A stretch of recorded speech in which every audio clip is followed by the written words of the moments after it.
Namaste everyone. Welcome to another edition of the Bharat Varta Weekly, where we're going to be talking about the week that was, all of the news and views from us folks here.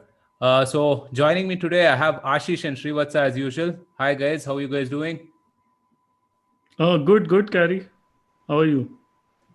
Doing all right. Such a Do- lazy Saturday, sorry. doing well in the middle of a thunderstorm in Pune, so there could be some Oh, extraneous really? noises of rain Yeah, pouring. okay. Okay. Hey, today is Teachers' Day, by the way. So, happy Teachers' Day to all the teachers around. Yes, happy Teachers' Day. So, all right. So should we get started? I mean, are we waiting for someone? No, let's get started. I think the usual suspects are watching this anyway. So, all right, let's get started. So we had a packed week, and so last week on Bharat Varta, we did a couple of episodes. One was on freedom of expression with Abhijit Majumdar and Shafali Vaidya. I hope you've listened to this. It's a fantastic discussion on everything that's happening, including some of the more tenuous things like cancel culture and so on and so forth. We've discussed this on the previous podcast, previous edition of the weekly as well. I hope you guys watched it. Do check it out. We also had a very interesting podcast on the GDP numbers that were put out by the National Statistical Office. We had Sri Thiruvadantai and Karan Basan making a lot of sense of the numbers. Ashish, the thing that really struck me was, how they sort of put those numbers in perspective, right? So, what do you think? Yeah, it was a very lucid episode actually. Hour long, but very important points around economy, what is needed for the recovery, and what exactly are the Yeah. challenges. Really enjoyed listening to this one, and I think that seems to be the common theme. A lot of people seem to be listening to it 2, 3 days later, also on YouTube. Yeah, it's done phenomenally well. Srivatsa, any particular parts in the episode that you'd like to call out? Yeah, I think, see, the one thing with the GDP numbers was there was a lot of sort of chest beating going on why it's bad and all of that. I think it was good that both Tishri and Karan focused on what needs to be done to get out of this and sort of have a sustainable recovery. Yeah. That was the good part about the whole discussion. Yeah. Go big or go home, as Yes, Sri like Sri said, Thiruvadanta yes. said, right? So, yeah, I mean, it was a fantastic discussion. I really liked the fact that they made sense of the numbers. Do check it out if you haven't seen it already. It's a fantastic primer for understanding the GDP and everything around it. Uh, so last week we had some tragic news. Pranab Mukherjee, our former president, passed away. The center has announced a 7-day state of mourning. The former president of India had tested positive for COVID-19 and had been in a coma after a brain surgery earlier this month. So world leaders have condoled the death, recalling the veteran politician's significant contributions. Ashish, he was one of the tallest leaders of the Congress, right? I mean, not without his shades of gray, but a statesman nevertheless.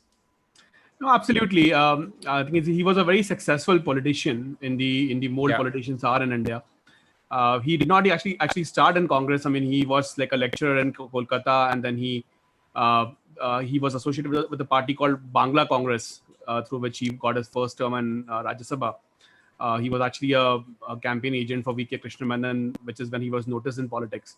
And in 1972, he joined the Congress formally, after which he was very close to the Gandhi family. He also was very close to PM Narasimha Rao, under whom he worked in the Planning Commission and also as an External Affairs Minister.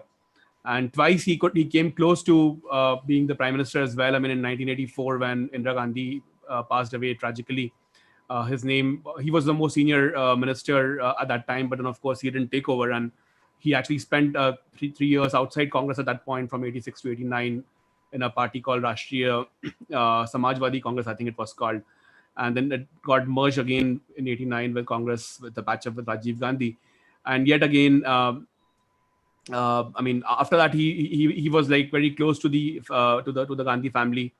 And 2004 also his name came up again, Manmohan Singh, under whom he served in Planning Commission when Manmohan Singh was the FM in '91. I mean, that the same story got repeated where he was in the cabinet but Manmohan Singh took over as the Prime Minister. 2007, his name came up as a president, but then again, he waited 5 years for that. I think to me, his biggest contribution is to push for the Aadhaar system. I think this is probably not very well understood, but there's a lot of interministerial fights in UPA too around the project itself, right? The Home Ministry was looking at NPR, which P. Chidambaram at that point of time was pushing. Aadhaar, because Nandan Nilekani was ahead of the curve and he had already started getting things done. So he got a lot of backing from Pranab Mukherjee for that project. And Shankar Iyer, veteran journalist, has written in his book on Aadhaar, the 12-digit Indian Revolution, how it was Pranab Da who really steered the project. And without his sponsorship, Aadhaar would not have been a reality. And actually, 10 years later, we actually cannot think of an India without Aadhaar, right? Despite all the ups and downs and all the privacy issues, conversations which have happened. But today, the country is so reliant on it. So to me, that would be his biggest legacy, apart from, of course, being a very smart and a connected Congress politician. Right. Vatsa, how would you remember Pranab Da? I think you used the right word, statesman. So even when he was part of the government during UPA 1 especially, he handled kind of two very difficult relationships, one with the chairperson of the UPA and the other with the Prime Minister. He also was instrumental and played a big role in getting the nuclear deal signed with the US. That's another of his big contributions. He also held other key portfolios like defense. Then when he became the president, again, he showed his statesmanship, when he kind of made it clear during 2014 elections that he was not going to vote because the president is expected to be a neutral sort of position. And later on, even when he went and sort of addressed the RSS conclave, which created a huge hue and cry, he never did it when he was president. So he went in as a citizen. So he gave a lot of respect to the constitutional positions he held, and was one of the tallest leaders in the Congress, I think, in the last 30 years or so. Yeah, absolutely. And among his many contributions was putting a certain journalist in place when the man overstepped his line, I think. And what was even better was Ganguly recollecting that incident to again put that certain journalist in place, right? So yeah, moving on. The hot news for last week was the whole Indo-China standoff, right? I mean, it intensified last week after the Indian troops preemptively thwarted a Chinese incursion on the southern banks of Pangong Tso on the night of 29-30th August. And then, I mean, since then, the Chinese Defense Minister, General Wei Feng, had requested a meeting with his counterpart, our Raksha Mantri Rajnath Singh ji, in Moscow during the SCO summit right now. And our Raksha Mantri has also said very categorically that India will not cede an inch of its land and is determined to protect integrity and sovereignty of the country at all costs. Very strong words, but of course, I mean, great work by the army, right, Ashish? Yeah, seems like we caught the Chinese off guard and probably used one of their tactics, which is to essentially use surprise as a weapon, as a military tactic. Occupying those heights in the Chushul area, obviously in the winter season, etc., will not be easy. But now the bargaining chip is evenly balanced. I mean, in terms of Chinese incursions into the Pangong Tso area versus what we have captured and or what we have occupied, rather. We shouldn't say captured because India considers that very much as its own territory. So seems like at least militarily we have scored a point on the Chinese. I mean, of course, this is not a final solution for anything. Chinese being very wily, we expect a standoff to continue. In fact, we had discussed this in one of the past episodes also, how this is not a few week thing. This could be a fairly long drawn process. And with India banning yet, another 118 odd apps, Chinese apps this time, including the apps which have got Chinese funding, though no Chinese control directly, like PUBG. I think the intention is pretty clear from the government that we are in here for the long haul. The tenders in the railways have been cancelled. So I think it looks like India is prepared on multiple fronts. In fact, very interestingly, Rajnath Singh did not leave Moscow today as was scheduled. He actually stayed back and then met the defense ministers of Uzbekistan, Tajikistan, and Kazakhstan, all countries where China wants to have like a influence, but there are niggling issues even there. In some cases, even border disputes. So and then he's flying to Tehran tomorrow, which is even more surprising. In fact, the Iran-India equation itself has been a little frosty in the last few weeks. And with the Israel, UAE, bonhomie, etc., the expectation was that Iran and China would come closer along with Russia. So it potentially we're trying to preempt some of that. He's meeting Brigadier General Amir Hatami, who's the defense minister equivalent in Iran. So wonder what the strategy is. Perhaps we're trying to isolate China diplomatically in case the tensions escalate and a war breaks out. So wait and watch game. Yeah, I mean, to me, I mean, the way everything is being planned in a cohesive manner is, I think it's a first for India, really, right? Especially given our relationship with the Chinese, our history with the Chinese. Srivatsa, do you see this escalating further? I mean, God forbid, do we see a war on two fronts sometime this year? I don't think so. I think this is as Ashish said, it's going to be hard. First of all, the thing with the line of actual control is unlike the LOC, there is no clearly sort of demarcated line of actual control. A lot of it is kind of based on mutual understanding between Indian and Chinese troops based on historically occupied positions. So any change is obviously going to cause some tensions, but given the strong sort of, there is a lot of trade relation between India and China, and it's not going away anytime soon. So a full-fledged war is extremely unlikely at this point. I'd just like to pick on one of the other points that Ashish mentioned, which is around the banning of apps. I think it's something that's going to happen. India may have started it, but I think it's something that's going to happen across the world, over the next few sort of quarters or even over a year.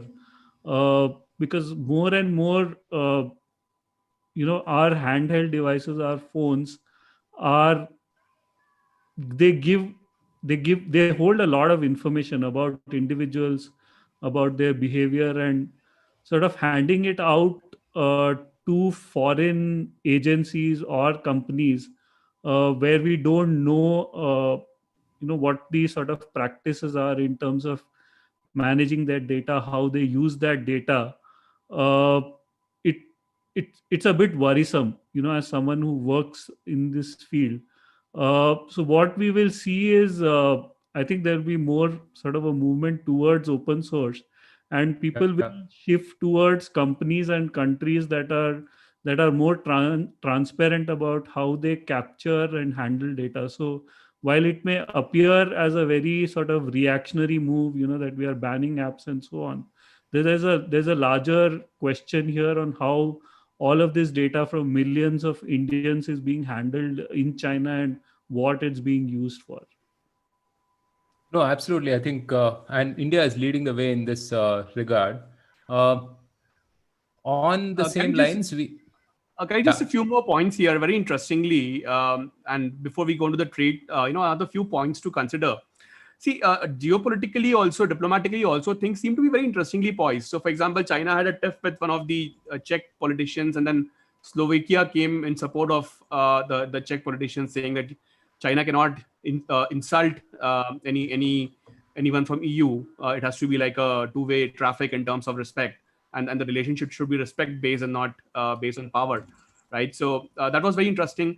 Germany has announced that it will also participate in the Indo-Pacific forums, which is essentially a Quad Plus type of a arrangement. I mean, right now conceptual, but obviously it will get into some trade kind of a area as well. France has already said that it will join that talk. So essentially, it's like getting closer to Japan, US, and India and Australia. And also, Japan announced that it will start giving subsidies, like the Indian equivalent of the PLIs, for the production link incentives for companies which want to move to other South Asian countries from China. So very interesting developments. It seems that several countries seem to be kind of fed up with the way China has conducted itself, especially during the outbreak of coronavirus. And of course, while no one will say it in a foreign affairs sense, but clearly the countries will be holding China responsible to some extent for the outbreak itself, right? So interesting times. Yeah. Let's see how the world powers group together on this issue and how far it goes over a period of time. Yeah, interesting indeed. So moving on, the Prime Minister extended his push for homegrown toy manufacturing. In his 68th Mann Ki Baat, he urged Indian manufacturers to develop local toys. So I think India imports about 80 or 90% of its toys from China, and I think it's about a number of around $1.5 billion, right, each year. Following that, the Chief Minister, B.S. Yediyurappa, also showcased Karnataka's efforts to set up a toy manufacturing cluster at Koppal, right? So what do you guys think about this? I mean, I think it's pretty interesting. Ashish, is this part of the strategy along with, Atmanirbhar Bharat, Make in India, and given the recent, recent frosty relationship with China? Yeah, it looks scary that we are approaching the whole trade issue in a category by category way, right? So it is very clear that you cannot manufacture everything in India, and the imports from China will never go to zero. I mean, let's face it, right? So let's not be unrealistic about this.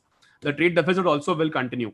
But what can be done quite easily is that identify the areas where the manufacturing substitution is possible, and also identify Indian themes, not just in terms of substitution, but also can India become an export hub for the same commodity, right? So, I mean, toys, as you rightly said, about 85-90% we import from China, which is quite shameful. And Morbi in Gujarat is currently the only hub where which is been identified as a toy cluster. Now, of course, the second one near Belgaum, and of course, Karnataka has a big history and legacy of toys from Channapatna and near Mysore. Yeah. And of course, this location is also very close to Savantwadi, which is another area in Maharashtra which is famous for its wooden toys. So as such, I think Belgaum is a good location in that sense for the new cluster in Karnataka. And it appears that 92 companies have asked for land near the Jewar Airport in Greater Noida from the UP government to set up toy manufacturing units. And of course, then since they are close to the airport, obviously from an export-oriented standpoint. So overall, seems like a good story developing. And it's not just physical toys; it's also esports, gaming. I mean, with the ban of apps, for example. So when TikTok going out and PUBG going out, and PUBG substitutes have already been launched in the market, right? Like Fauji by Vishal Gondal and Akshay Kumar, and then a few other knockoffs have come in. So, I mean, looks like it's a fairly concerted approach and a long haul strategy on part of at least the Make in India, import substitution, local manufacturing type stuff. Yeah. I mean, to me, games are something that's such a it's but natural that we should develop them here, given the myth and the lore we have, right? So, do you see a Dota or a Call of Duty or some kind of a game with Indian legends being developed sometime?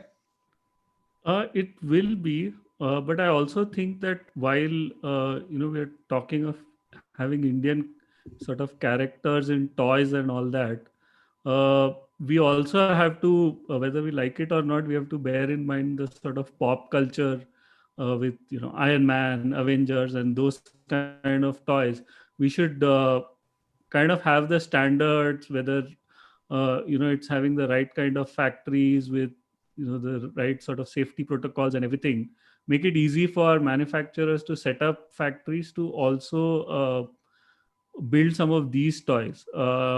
The Indian angle is interesting, but I mean, if frankly speaking, in sort of suburban areas and the big cities, it's still kids still like Iron Man and Avengers and so on. So at some point, in addition to the Indian themed toys, we also have to have the right kind of infrastructure, whether it's in terms of factories, the whole ease of doing business thing should come in also for toy manufacturers, so that they can quickly set up factories where they can build these toys in India. I think Ashish had also mentioned this in one of the earlier episodes of Bharat Varta, that a big chunk of our trade deficit is stuff that can actually easily be manufactured in India. It's not very high end or very complex.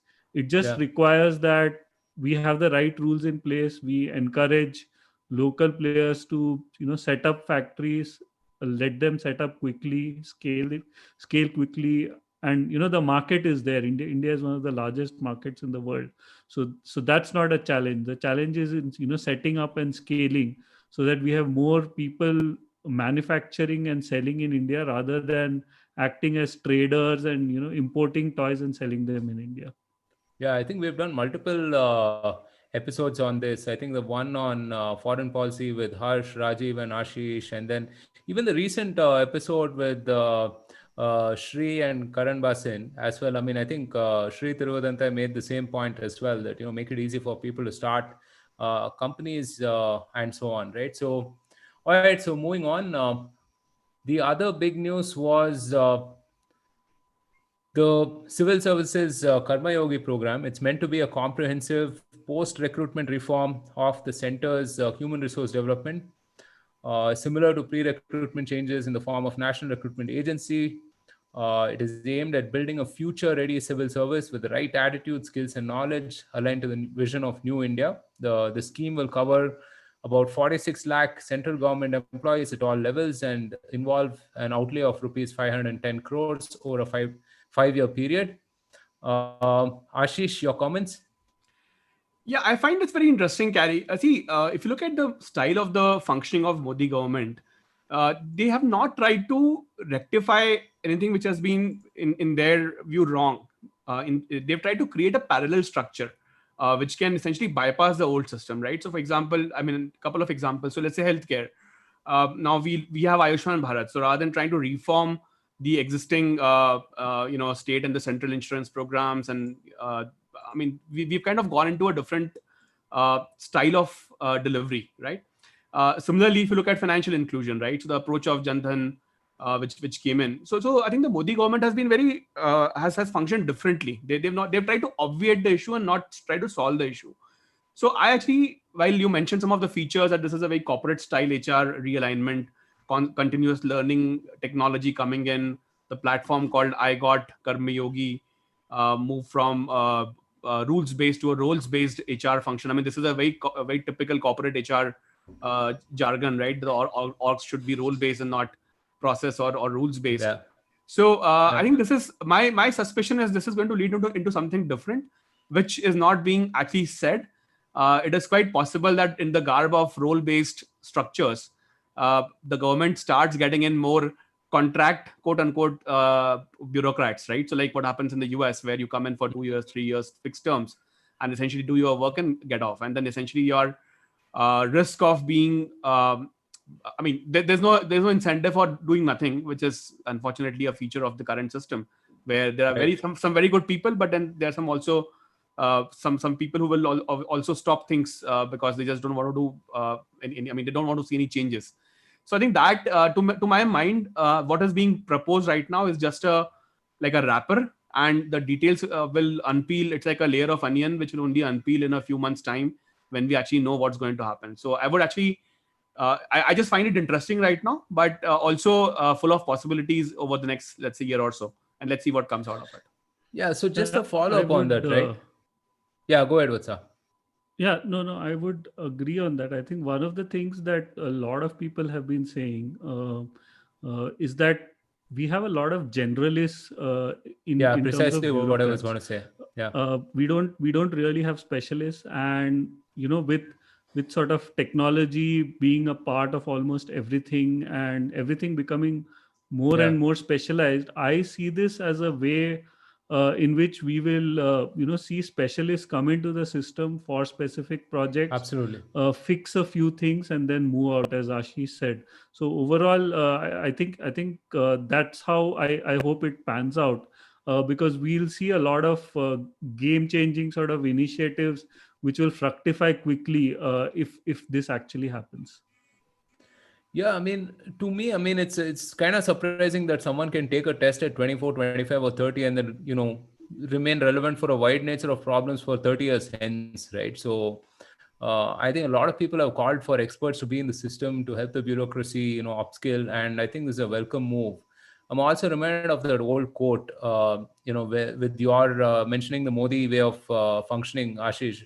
You never change things by fighting against the existing reality. To change something, you build a new model that makes the old model obsolete, right? So Absolutely. that kind of sums Absolutely. up whatever you were saying, Yeah, right? yeah. So moving on, we had some good news. Amul became the first Indian dairy firm to make a place for itself in the global top 20 list released by Rabobank. So this is notwithstanding the recent controversy. Switzerland's Nestle topped the list with a turnover of 22 billion, followed by France's Lactalis at about 21 billion. What is that? Amul has an annual turnover of around 5.5 billion. To me, the exciting thing is that this sector alone would create 1.2 crore new jobs over the next 10 years. So India produces 21% of the milk in the world, and the milk market is growing at about 5% every year compared to 1.8 of the global milk market, right? Ashish, fantastic achievement for Amul. Absolutely. Rabobank is a traditional Dutch bank, and of course, Netherlands being big on dairy, Rabobank produces this list every year, which is the top 20 dairy firms that is classified by revenues. And typically, I mean, all the big players, you listed a couple of them, Carry, but then also like Dairy Farmers of the US, which was third on the list, Danone of France, which was fourth, Yili of China, which rose to fifth position from I think 12th or 13th last year. So this is a Inner Mongolia based firm, pretty big jump for them. And Amul debuted at number 16 in this listing. So the company, which is Gujarat Cooperative Milk Marketing Federation, I think that kind of a model can be replicated across the country. I mean, Amul itself can actually rope in more states. Right now, it's working with 36 lakh farmers in Gujarat, but Amul itself can scale both horizontally as well as vertically, if not new players. And I think it's a big opportunity for us. I also found Fonterra of New Zealand going down to sixth, I think, this time, which I find quite interesting, because one of the holding points in the whole RCEP trade block was around the whole dairy, the India getting dumped with dairy products from New Zealand and Australia. And if Fonterra has market share, which also means that potentially the exports to China have come down in the last year. And as long as the gap between Fonterra and Amul closes, it could be pretty interesting, because it would open up other trade opportunities for us. Yeah, absolutely. All right, so that was a wrap of everything from last week. Coming up next week, we have a fantastic discussion featuring Monica Jasuja and Mandar Kagade. This will be on the fintech landscape in India, and I'm particularly interested in understanding, what different innovations, both on the product and distribution side, are afoot. Vatsa, as someone who comes from the industry, what do you think?